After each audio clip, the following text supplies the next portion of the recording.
बिस्मिल्लाहिर्रहमानिर्रहीम। अस्सलाम वालेकुम viewers, welcome to my YouTube channel accounting treatment by Irfan. Last जो वीडियो मैंने बनाई थी उसमें हमने ये देखा था कि एलिमेंट्स ऑफ फाइनेंशियल एडमिनिस्ट्रेशन क्या है। वो कौन कौन से एलिमेंट्स हैं जो किसी भी कंट्री के फाइनेंस को एडमिनिस्टर कर रहे होते हैं। हमने वो डिपार्टमेंट्स देख लिए थे। उसमें जो मेन टॉपिक था वो बजट है। बजट हमने कल टाइप्स देख ली थी उसमें, और हमने बजट प्रोसेस देख लिया था। 8 प्रिंसिपल हमने देखे थे कि किसी भी अच्छे बजट के 8 प्रिंसिपल्स होते हैं वो क्या हैं। आज जो हम देखेंगे वो बजट प्रोसेस देखेंगे कि बजट प्रोसेस असल में कैसे होता है, कैसे एक जो बजट हमारी कंट्री का होता है कैसे अप्रूव होता है, कौन कौन से उसमें डिपार्टमेंट्स इन्वॉल्व होते हैं, फिर जाके जो है ना बजट बनता है हमारा। लीगल रिक्वायरमेंट देखते हैं इसकी कि बजट की लीगल रिक्वायरमेंट क्या है, क्या लीगली भी इसको बनाना ज़रूरी है या नहीं ज़रूरी। Annual budget statement containing estimated receipts and expenditure in term of Article 80 subsection 1 of the Constitution of Islamic Republic of Pakistan 1973। Article 81 जो है वो इसको बाउंड करता है कि हमने एनुअल बजट स्टेटमेंट जो है ना गवर्नमेंट ने अपनी इशू करनी है। is being led before the National Assembly of Pakistan for financial year 21-22। जो रिसेंटली अभी ईयर चल रहा है उसमें उन्होंने नेशनल असेंबली के सामने बजट स्टेटमेंट पेश कर दी, which will also be transmitted to the Senate of Pakistan as required under article 73। हाँ जी, जो बजट पेश करना है वो आर्टिकल 80 में लिखा हुआ है, और जो पार्लियामेंट के सामने असेंबली के सामने पेश करना है वो आर्टिकल 73 में लिखा हुआ है। अब ये क्या होता है, इसमें क्या क्या एलिमेंट्स होते हैं, कौन बनाता है ये हम आगे जाके सारा देखते हैं। सबसे पहले हमने उसकी लीगल रिक्वायरमेंट देख ली कि लीगली ये कहाँ पे लिखा हुआ है कि बजट गवर्नमेंट ने बनाना है। Operations of budgetary process. The budgetary process involve the following operations. Preparation of budget, budget बनाना ये बजटरी प्रोसेस का पहला हिस्सा हो गया। इसमें देखेंगे मजीद क्या होता है। Legislative authorization of enactment of the budget, वो जो हमने पहले स्टेप 1 में बजट बनाया, तमाम एस्टीमेट्स हमने की कि गवर्नमेंट के कितने अखराजात होंगे, कितनी इनकम अर्न कर सकते हैं साल में, वो सारा बजटरी प्रोसेस का पहला स्टेप होता है जिसमें तमाम चीज़ों का एस्टीमेट किया जाता है और वो एक स्टेटमेंट बना के प्रेजेंट कर दी जाती है लेजिस्लेचर के सामने। लेजिस्लेचर कौन है, हमारे नेशनल असेंबली और हमारे सेनेट। वहाँ पर ये बिल पेश कर दिया जाता है एक बिल की सूरत में, एक स्टेटमेंट की सूरत में। फिर वो नेक्स्ट स्टेप कौन सा हुआ, लेजिस्लेटिव ऑथराइजेशन के लिए, मतलब वो हमें ऑथराइज करेंगे तो फिर गवर्नमेंट उस बिल को, उस स्टेटमेंट को फॉलो करेगी, इसको अप्लाई करेगी कंट्री के ऊपर। Number 3, execution of the budget. तीसरा स्टेप क्या है बजटरी प्रोसेस का, एग्जीक्यूशन ऑफ द बजट, मतलब जो बजट बन गया, अप्रूव हो गया, अब उसकी एग्जीक्यूशन कौन करेगा, कौन कौन से डिपार्टमेंट होंगे जो उसके अंदर लिखी गई जो सरगर्मी है उसको हासिल करने में मदद करेंगे। बजट के अंदर क्या चीज होती है, दो ही चीजें इसमें हैं, एक रेवेन्यू कैसे कलेक्ट करना है, कितना करना है, और एक्सपेंसेस कहाँ करने हैं और कितने करने हैं। अब गवर्नमेंट का हर डिपार्टमेंट या तो एक्सपेंस कर रहा होगा for the benefit of general public, क्योंकि गवर्नमेंट जो है वो नॉन प्रॉफिट ऑर्गेनाइजेशन होती है। गवर्नमेंट का मकसद प्रॉफिट अर्न करना नहीं होता, गवर्नमेंट का मकसद होता है कि अपनी अपनी पब्लिक को फैसिलिटेट करना, उनसे पैसे लेकर उन्हीं को फैसिलिटेट करना। तो दो काम है गवर्नमेंट के जिम्मे, पैसा इकट्ठा करना है और उसके बाद उनको एक्सपेंस कहाँ पे करना है। तो ये तीसरा प्रोसेस क्या है, इसका कहलाएगा एग्जीक्यूशन ऑफ बजट। नंबर 4 पे अकाउंटिंग, वो जो हम एक्सपेंस कर रहे हैं हमें उसको कहीं ना कहीं रिकॉर्ड करना पड़ेगा ताकि हम उसमें अगर कुछ कमी या कोताही है उसको नेक्स्ट ईयर चेंज कर सकें, या for the purpose of record accounting. Fourth process होगा बजटरी का। तो गवर्नमेंट के कुछ डिपार्टमेंट अकाउंटिंग में मसरूफ होंगे कि हम इनके अकाउंट्स को मेंटेन करेंगे। Number 5, audit. इसी तरह गवर्नमेंट का एक और डिपार्टमेंट होगा जो ऑडिट कर रहा होगा। तो ये सारे क्या कहलाते हैं, ये फाइनेंशियल एडमिनिस्ट्रेशन के एलिमेंट आप कह लें कि किसी भी कंट्री की जो फाइनेंशियल एडमिनिस्ट्रेशन है वो कोई एक डिपार्टमेंट नहीं कर रहा, क्योंकि उसके लिए बहुत कॉम्प्लिकेटेड हो जाएगा। तो छोटी छोटी मिनिस्ट्रीज, डिवीजन बना दी जाती हैं, उनको एक एक वर्क दे दिया जाता है, एक हेड दे दिया जाता है कि आपने इस हेड पे काम करना है। जिस तरह मिनिस्ट्री ऑफ फाइनेंस है उसका काम सिर्फ पैसे की लेन देन का काम है फाइनेंस का, इस तरह मिनिस्ट्री ऑफ, इस तरह एजुकेशन है, इस तरह डिफरेंट मिनिस्ट्रीज हैं, वो अपने अपने हेड का जो है ना काम कर रहे होते हैं। तो 5 हमने प्रोसेस देख लिए ये। अब प्रिपरेशन ऑफ बजट, सबसे पहला जो स्टेप है उसकी कुछ मजीद हम डिटेल देखते हैं। फॉर्मुलेशन ऑफ बजट इन्वॉल्व किस चीज पे इन्वॉल्व होता है? Preparation of preliminary estimates by the heads of offices. जितने भी गवर्नमेंट के हेड होंगे वो तमाम अपने एक्सपेंसेस की एक लिस्ट बनाकर, एक एस्टिमेट बनाकर हमें देंगे कि पिछले साल हमारे इतने एक्सपेंस हुए और नेक्स्ट ईयर हम इतने एक्सपेक्टेड हैं। तो पहला स्टेप इसमें क्या आ गया कि हमें एस्टिमेट्स करना है अपने एक्सपेंसेस का या अपने रेवेन्यू का। नंबर 2 पे security and review of those estimates by controlling officers.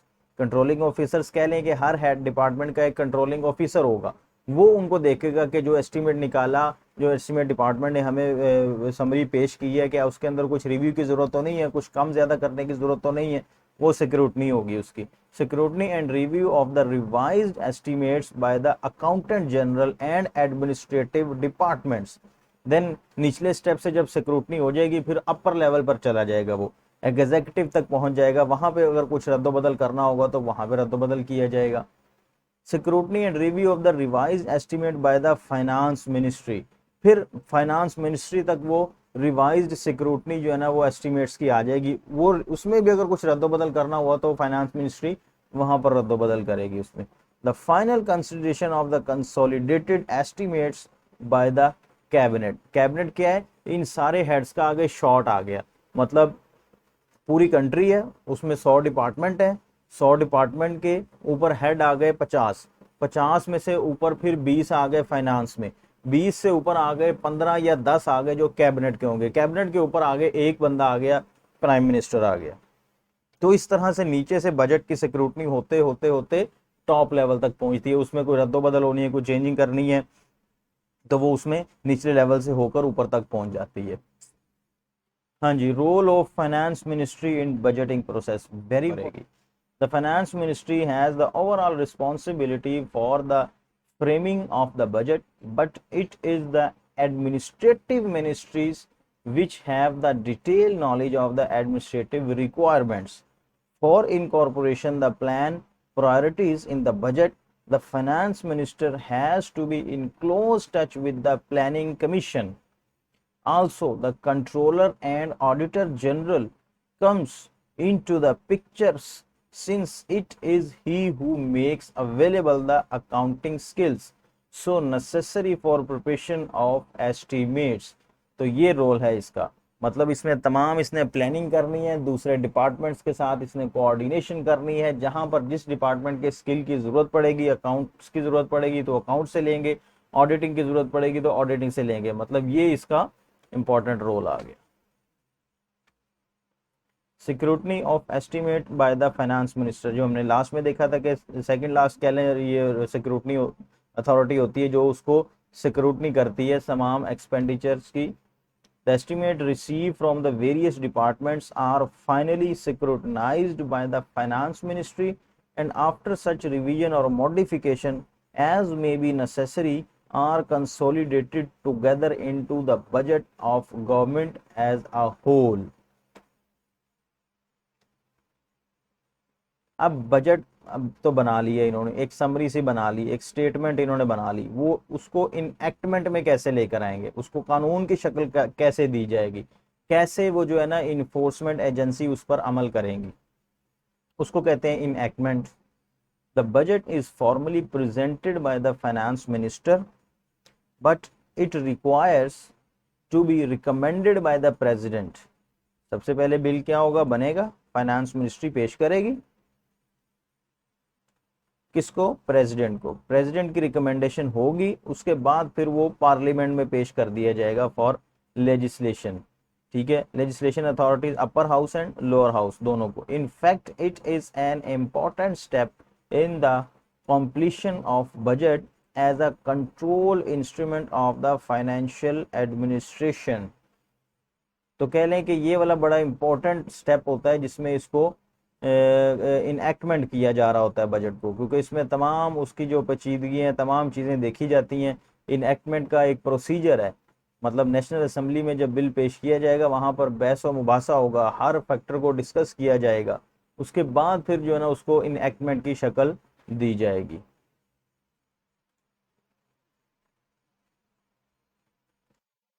अब इनएक्टमेंट के लिए ज़रूरी है कि बिल को पेश किया जाएगा पार्लियामेंट में। पार्लियामेंट में पेश करने के लिए क्या किया जाएगा, सबसे पहले वहाँ पे इंट्रोड्यूस करवाया जाएगा लेजिस्लेचर को।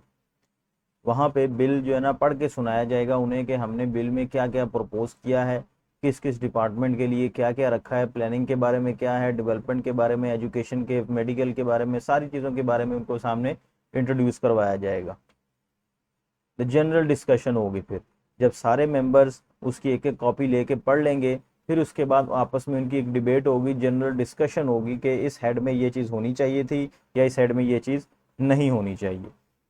The voting of the demands for grant, demands for grant होती है, हमने जो लाइन आइटम बजट पढ़ा था उसमें यह था कि हर डिपार्टमेंट जो है अपना अपना जो है ना वो एक एस्टिमेट दे देता है कि हमें इतनी डिमांड फॉर ग्रांट करता है कि हमें ये ग्रांट दी जाए, हमने अपने एक्सपेंसेस को मीट करना है।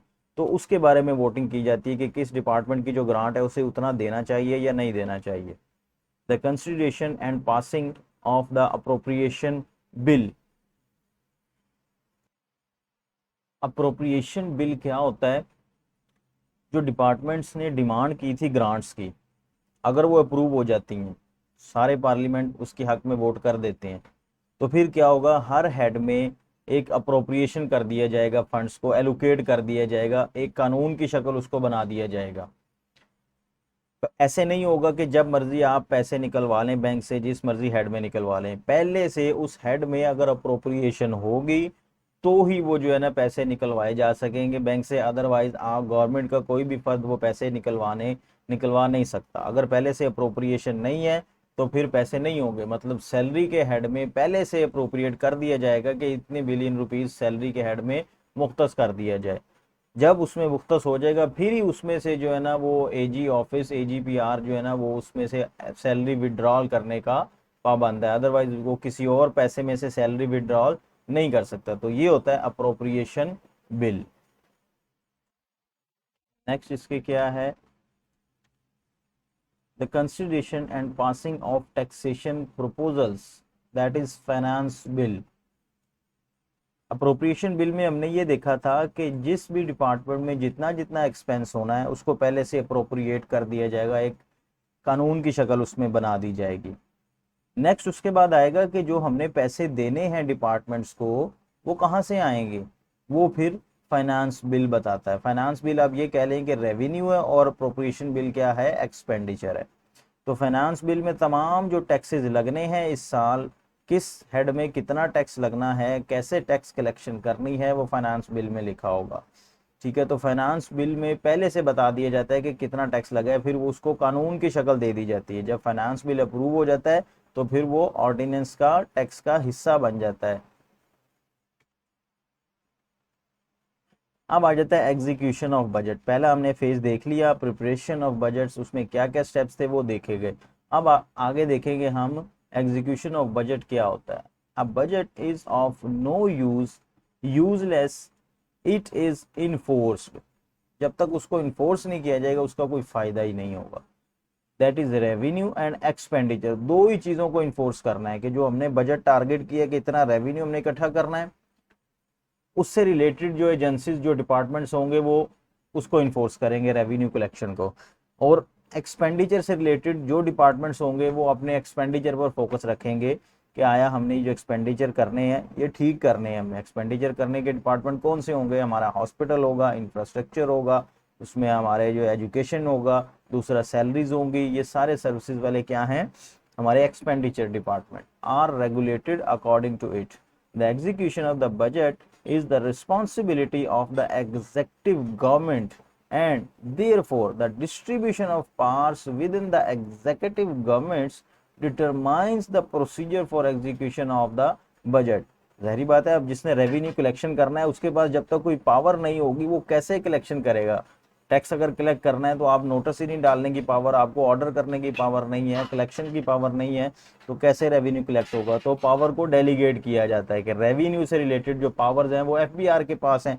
जो कलेक्शन से, जो एक्सपेंडिचर से रिलेटेड पावर है एजुकेशन की, तो वो एजुकेशन डिपार्टमेंट के पास है, मेडिकल वाली मेडिकल के पास है, हेल्थ डिपार्टमेंट है। इस तरह से पावर्स को डेलीगेट कर दिया जाता है ताकि बजट के जो हमारे टारगेट्स हैं उसको अचीव किया जा सके। The efficient execution depend on the extent of which financial control combine operational freedom and flexibility with accountability for performance. तो एग्जीक्यूशन डिपेंड करती है कि आपने कितना फ्लेक्सिबल इन्वायरमेंट क्रिएट किया हुआ है, कितनी आपने पावर्स डेलीगेट की हुई हैं और उन पावर्स की अकाउंटेबिलिटी कितनी है। कॉम्प्लिकेशंस ऑन एग्जीक्यूशन, एग्जीक्यूशन के दौरान कुछ कॉम्प्लिकेशंस आ सकती हैं। दो ही किस्म की हो सकती हैं, या तो एक्सपेंडिचर के दौरान कुछ कॉम्प्लिकेशंस होंगी या रेवेन्यू कलेक्शन के दौरान कुछ कॉम्प्लिकेशंस आ सकती हैं। तो पहले हम देख लेते हैं expenditure.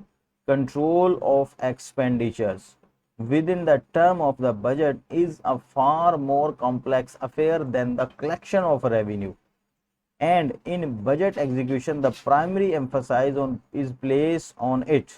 The object of control expenditures are, अब ये दो ऑब्जेक्ट्स होंगे कि आपने एक्सपेंडिचर करने हैं लेकिन कंट्रोल्ड करने हैं, बेहतर अल्टरनेटिव देखकर फिर आपने वो एक्सपेंस करना है। फॉर एग्जांपल, फिर लास्ट वाली एग्जांपल की, अगर आपने कोई रोड मैप बनाना है, कोई रोड डेवलप करना है, कोई जिस तरह मेट्रो ट्रेन इन्होंने बनाई है, तो इन्होंने जाहिर बात है कोई पहले प्लान बनाया होगा, उसके बाद सारा उसका एस्टिमेट किया होगा एक्सपेंस का और उसकी ड्यूरेबिलिटी का, कितने मतलब सारा प्लान करने के बाद उन्होंने फिर जो है ना वो उस मंसूबे को अडॉप्ट किया होगा। तो यही है कि एक्सपेंस जब आपने करना है उसको प्रॉपर प्लानिंग के बाद उसको एग्जीक्यूट करना है। दो ऑब्जेक्ट होने चाहिए, to see that it does not exceed the budgetary grant under any head, कि आप जो एक्सपेंस करने जा रहे हैं वो जो आपको ग्रांट मिल गई है उसके अंदर रह रह के आपने बेस्ट ऑप्शन अवेल करनी है, उसके अंदर रहकर आपने बेस्ट अपॉर्चुनिटी को यूटिलाइज करना है। To ensure that it is not improper, extravagant and wasteful, मतलब एक्सपेंस ज़ाया नहीं होने चाहिए, उसकी कोई अभी आपकी एक्टिविटी ऐसी ना हो कि जो जिसका फ्रूटफुल हो, जिसका कोई रिजल्ट ही ना हो। Overcome of expenditure complication, the machinery of executive control over expenditure consist of finance ministry and head of various administrative departments. अब उन एक्सपेंडिचर्स को जब आपने कंट्रोल करना है तो दो टूल हैं आपके पास जिसको आप यूटिलाइज कर सकते हैं, वो है फाइनेंस मिनिस्ट्री है और एडमिनिस्ट्रेटिव हेड है उस हर डिपार्टमेंट का जो ग्रांट एक्स्ट्रा कर रहा है। फॉर एग्जांपल, अगर वो कहता है जी हमें नए एक्सपेंस हमने करने हैं तो उसकी हमें ग्रांट दी जाए, ग्रांट मांग रहे हैं, ये ग्रांट हमारे पास अवेलेबल है या नहीं है, अगर नहीं है तो वहीं पर रोक दिया जाएगा उसको। तो इस तरह से हम क्या कर सकते हैं, अपने एक्सपेंस को कंट्रोल कर सकते हैं। Control revenue collection, execution of the budget rest on, जो बकिया हिस्सा बजट का वो रेवेन्यू पे, और रेवेन्यू जो है ना उसको भी कंट्रोल्ड होना चाहिए, प्रॉपर कलेक्शन ऑफ रेवेन्यू होनी चाहिए, proper custody of collected fund होना चाहिए, proper disbursement of the funds होनी चाहिए। डिसबर्समेंट कहते हैं कि आपने जो फंड्स एलोकेट किए हैं उसको टाइमली और प्रॉपर डिस्पर्स, मतलब जिसको देने हैं उसको दे दें, आप डिस्पर्स करते हैं। तो ये आपका बजटरी प्रोसेस कंप्लीट हो गया। अब इसके बाद थोड़ा सा आप ये देख लें कि डेफिसिट फाइनेंसिंग क्या होती है। डेफिसिट कहते हैं खसारे को, फाइनेंस का मतलब माली खसारा हो गया। तो खसारा कब होगा बजट में, जब आपके एक्सपेंसेस बढ़ जाएंगे और आपके रेवेन्यू कम होंगे, आपके खर्चे बढ़ गए हैं और आपकी आमदन कम थी, तो इस सिचुएशन को कहते हैं deficit finance. refer to that part of the government expenditures which is in excess of its current revenue. Therefore, any expenditure which is not met by borrowing from public is considered a part of the deficit in the budget. जो revenue से पूरा नहीं होगा वो deficit का हिस्सा कहलाएगा। कोई अनसर्टेनिटी आ गई कंट्री में, जिस तरह इस वक्त हमारी फ्लड की सिचुएशन चल रही है, तो इसमें हमें जो है ना एक्सपेंसेस एक्स्ट्रा करने पड़ गए।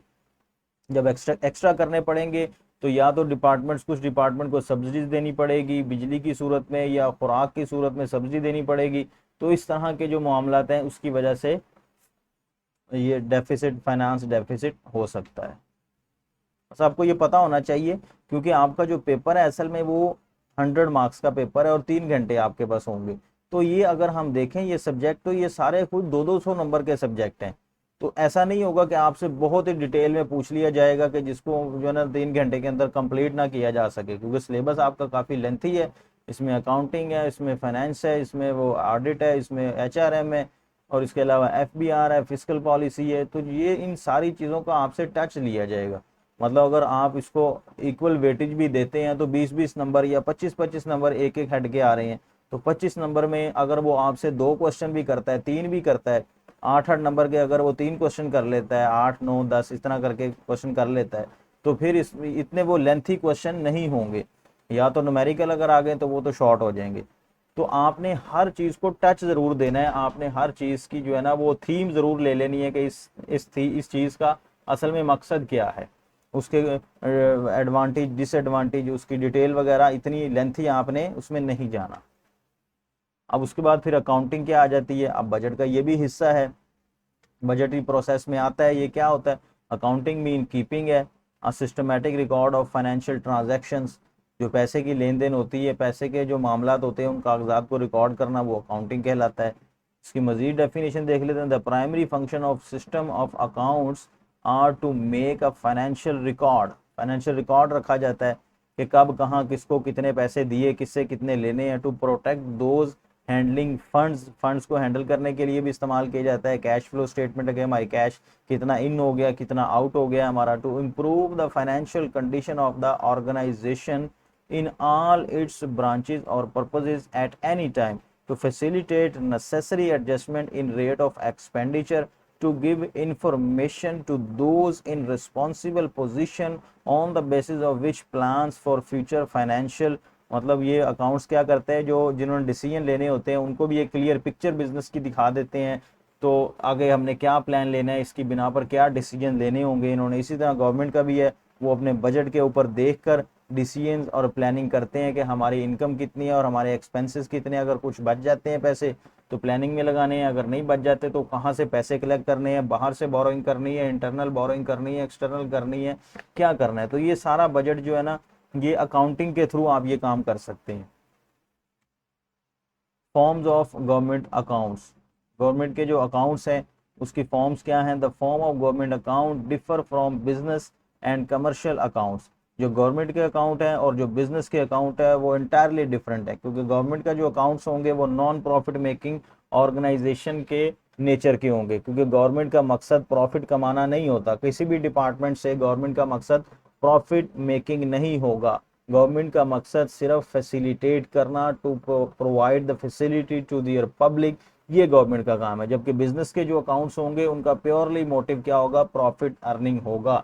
तो उनके अकाउंट्स और पब्लिक गवर्नमेंट के अकाउंट्स डिफरेंट होंगे, because the object of these two are different. Business and commercial account are so kept as to facilitate the preparation of the balance sheet showing profit or loss and the assets and the liability. Government are not for profit but for services to the people. ठीक हो गया। So the object of the government accounting is to furnish data to show whether the provisions of the budget as voted by the legislature have been observed or not।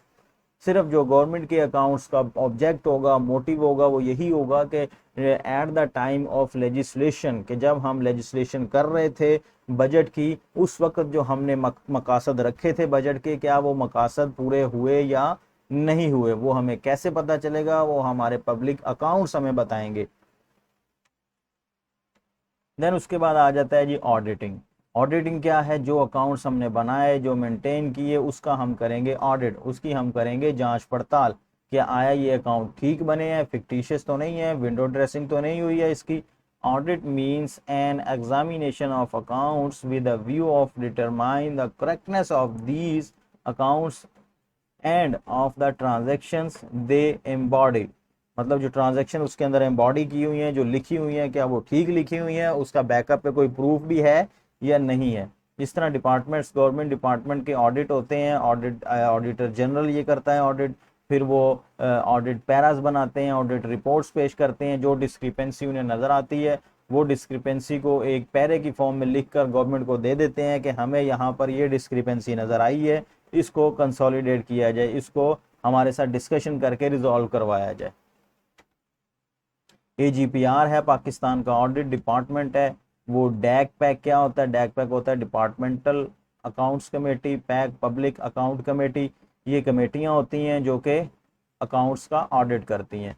ये जब account कर audit करती हैं तो फिर वो क्या करती हैं? ऑडिट पैरास बनाती हैं, एक पैरे की फॉर्म में अपनी जो ऑब्जर्वेशन होती हैं उसको पेश करता। सा टॉपिक था जो हमने कवर कर लिया, जिसमें हमने आज कवर किया है बजट प्रोसेस क्या होता है, बजट्स के क्या क्या एडवांटेज एंड डिसएडवांटेज होते हैं। तो ये आई थिंक हमारा जो टॉपिक है एलिमेंट्स ऑफ फाइनेंशियल एडमिनिस्ट्रेशन ये कंप्लीट हो गया।